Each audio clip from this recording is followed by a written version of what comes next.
Le soulagement pour ces 160 passagers français et leurs familles.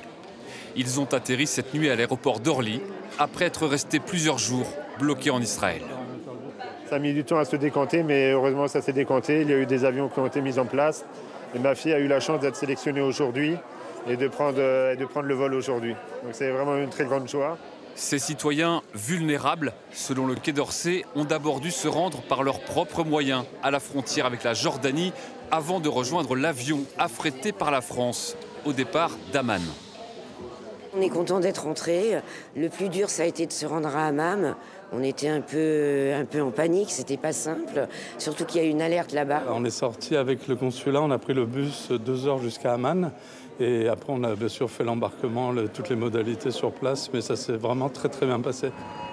Pour ceux encore bloqués en Israël, le quotidien est rythmé par les alertes anti-missiles, comme ce matin encore à Tel Aviv. Habitants comme touristes doivent se rendre aux abris, le jour comme la nuit. La fatigue pèse chaque jour un peu plus et ces Français s'impatientent de pouvoir rentrer. On est venu pour un mariage et on est bloqué. Depuis combien de temps? Depuis, on devait rentrer le 15 et on se retrouve là jusqu'à maintenant. Mes enfants sont à Paris, toute ma famille est à Paris, donc c'est difficile, on est à distance, mon fils a très peur, et donc voilà, c'est pas évident. Hein.